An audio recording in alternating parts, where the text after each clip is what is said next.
In China's long-term quest for a blue water carrier-based naval aviation capability, the J-35 may constitute another key turning point.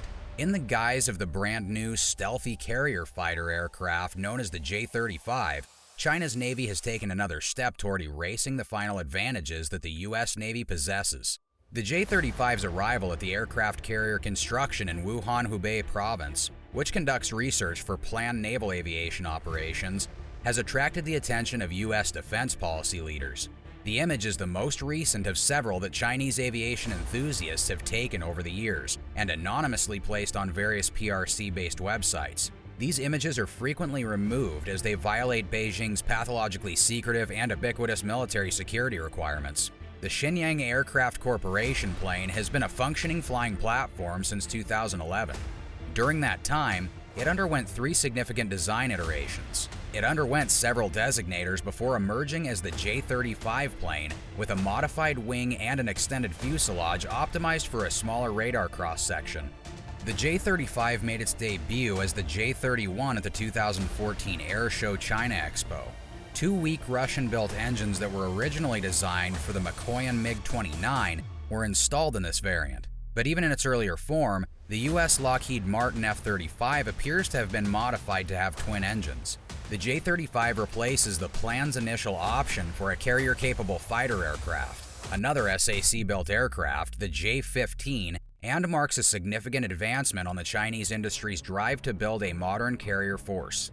The J-15 was a reverse-engineered version of the Russian Sukhoi Su-33 carrier fighter, not a Chinese invention. The Chinese model was developed using several early pre-production Su-27K prototypes that SAC purchased from a naval aviation research facility in Crimea, which was then under Ukrainian control.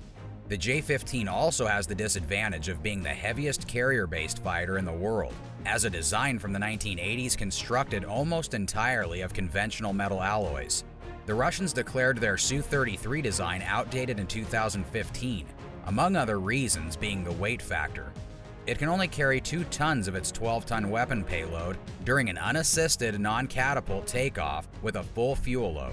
2 Casic YJ-83K ASMs and 2 older generation PL-8 infrared-guided AAMs. Under the condition of anonymity, the PLA military source claimed the J-15 is so overweight that even the U.S. Navy's latest C-13 2-steam catapult launch engines, which are deployed on Nimitz-class aircraft carriers, would have trouble successfully launching the aircraft.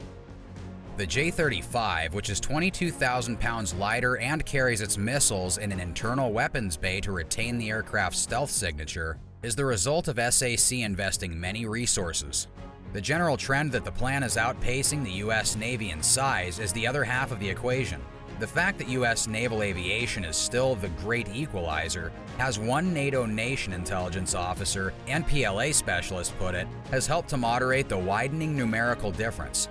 The U.S. Navy's technological advantage and long-range attack capacity are due to its nuclear-powered carriers and submarines. That has been making up for the growing numerical gap between the two navies for years now. The U.S. Navy of today, which operated 296 warships and submarines as of January 2023, is sometimes portrayed as dwindling and overextended compared to the plan's fast modernization. However, when the plan's first aircraft carrier, the CV-16 Liaoning, was commissioned in 2012 and deemed combat-ready 4 years later, U.S. defense policymakers' apprehension increased markedly. The Liaoning Type 001A, a sister ship of the Admiral Kuznetsov of the Russian Navy, is more than a generation older than any carrier in the U.S. Navy. It uses a ski ramp flying deck rather than catapults found on all carriers of U.S. construction. According to Western observers, these 2 carriers are actually designed to be training platforms and will be replaced by the Type 003, the next generation of catapult-using carriers. The Type 003 will feature an established flat-top style with 80,000 tons of displacement. It weighs 15,000 tons more than the CV-16 and CV-17 variants. The Electromagnetic Aircraft Launch System, EMALS, a newer catapult that the U.S. Navy has only recently fielded, is intended to be mounted on. According to reports, nuclear reactors won't power the Chinese catapults, which are supported by Integrated Propulsion System, IPS technology. The conventional power plant aboard the ship will experience significant fuel efficiency increases as a result. How skilled Chinese designers are with EMEL's technology is still an open subject. The US Navy has invested billions in its breakthrough, built on years of expertise in launching and bringing aircraft back to the deck. Rear Admiral Yin Zhuo, a senior researcher at the PLA Naval Equipment Research Center, stated in a late 2017 interview with China Central Television that China had conducted hundreds of land-based experiments, employing EMELs with J-15 fighters over the previous few years. According to the US Navy Air Systems contractor who talked to Breaking Defense, testing on land and actual use at sea is still two separate realities. The extensive corpus of naval aviation expertise held by the US Navy has profoundly influenced the design criteria and operating ideas for EMEL's catapult. It may prove a significant technological challenge for the Chinese to attempt a leap into EMEL's generation head first without any operational expertise and without having gone through the creation of steam-powered catapults. Others are advocating for reevaluating the relationship between the US military and its Chinese equivalent in light of these two Chinese military advances that appear to be coming soon. The F-35 canopy configuration is at least partially a design compromise related to the need to fit and lift fan and other unique parts presented on short takeoff and vertical landing capable B variant. Thus, the Chinese choice to proceed with this canopy design was already puzzling. There currently needs to be evidence that the J-35 or the predecessor FC-31 will ever have a STOVL version. This has led to more queries about why the navalized Chinese fighter has this configuration when there isn't a requirement for the associated visibility and other design drawbacks.